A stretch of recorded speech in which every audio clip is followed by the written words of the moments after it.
be right through that door there. Okay. So I'd like to get started by introducing Mr. Gurjeet Singh Mann, who's the owner of Mann Farms in Haryana. He was trained in law, but then shifted his attention to agriculture. He's a hands-on, progressive farmer who stays very current on evolving farming techniques. He was one of the first farmers in India to adopt BT cotton after it was officially introduced into the country. He currently grows wheat, basmati and caramel varieties of rice, BT and non-BT cotton, and guar. He was the Indian farmer representative at the 2012 Borlaug Global Rest Initiative technical workshop held in Beijing, so many of you will see a familiar face.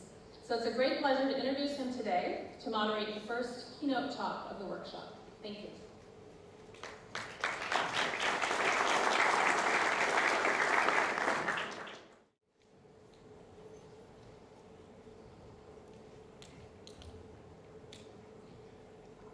Good morning, everyone here, and my greetings to all of you.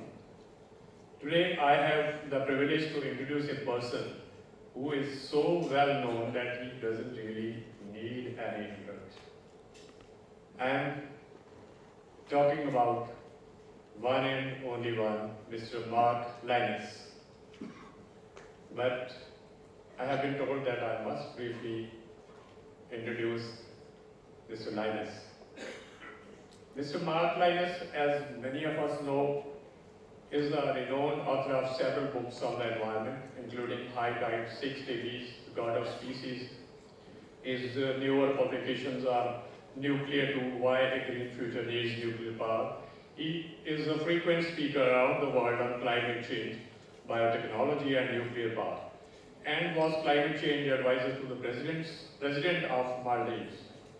He is a visiting research associate at Oxford University School of Geography and the Environment, a member of advisory board of the science advocacy group Sense About Science, and is a member of the World Economic Forum Global Agenda Council of Emerging Technologies.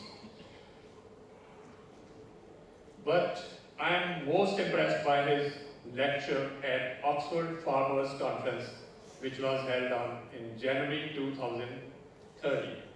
That was, I think, his lecture from his heart to the hearts of millions, farmers, environmentalists, biotechnologists, and everyone who is concerned with humanity around the world. Mark will be talking a lot about biotechnology and how these tools will be helping for a third or another green revolution and taking forward the legacy of Dr. Norman Borlaug. Personally, I strongly believe that we need many more local editions of Mr. Lynas in India, in Bangladesh, in Pakistan, in Europe, who can talk to their natives in their native language, because sometimes the language is a barrier, and if we talk in Hindi in Haryana and Punjabi in Punjab, the words are carried forward in a more efficient manner. This will also help scientists who are opposed by and anti-science people at any level.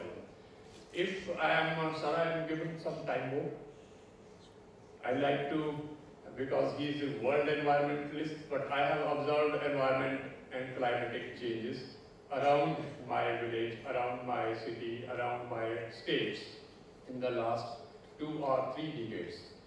On world level, he will be making the points more clear.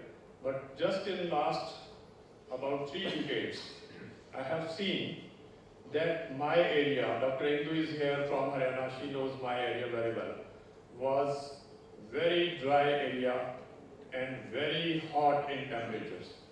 We had some sand dunes everywhere and a lot of sandstorms, dust storms going on every evening, all through the summer.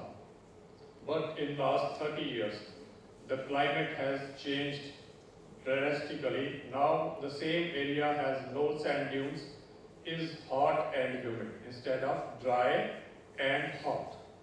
This changed many cropping patterns. It also changed what we had in the form of pests and insects. What we had in the dry and hot, we don't have now, but we have your emergent pests. For that, farmers had to change their cropping patterns. They had to adapt to the new challenges of the climate, which gradually they did. And sometimes they had to struggle a lot. For example, with the cotton. When the cotton was being failed, we tried groundnut, peanuts, and guar and other crops while trying to find a solution for the cotton. Then when the BT cotton arrived, it was a big help in tackling the pest problem. But what I mean to say that climate change sometimes we feel is a very long process, but I think just 3 decades is a very short period if we see globally. There's such a change. Mr. Mark will let us know all about why this is happening and what is the best for farmers, for population, and everyone to adapt to the new changes, because we sometimes cannot arrest the changes at a speed. I won't now go for the details of my experiences with the new crops and BT and all that, but I heard Mark Lynas even when he was not in favor of GM crops. This is the point what I want to let you know. But suddenly when I saw that he is suddenly in favor of GM crops, then I read in detail about him.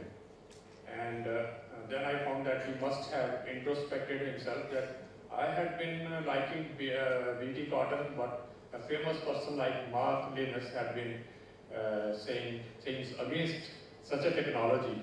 Not just me, so many of my farmer brothers, they may not be literate, they may not be English speaking, but they are very, very adapted to modern technology, especially seed technology, because this is the cheapest technology that you get in the form of a new technology. So when he changed his stance to pro-GM crops and pro-nuclear, then I thought that he has done an honest introspection about whatever he was doing before and has come out with the facts more clearly. Before I move over to Mr. Mark, I'll share an Urdu-Hindi couplet with you. I'll roughly translate it also. दुश्मनी करो तो जम कर करो, गर कभी दोस्ती हो जाए तो कोई शिकवा ना है. Roughly it means if you hold enmity, go to the extreme, so that if you become friends ever, no grudges are left. So I think that when Mr. Mark was against GM crops, he had seen all the anti things in that, and now I think he has no grudges left about the GM crops. Over to Mark.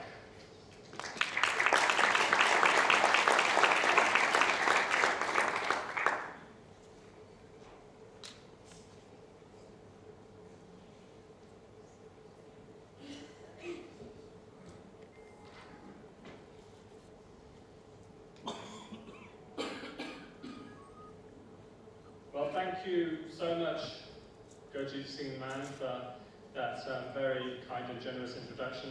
And I want to acknowledge in particular your own personal leadership role in bringing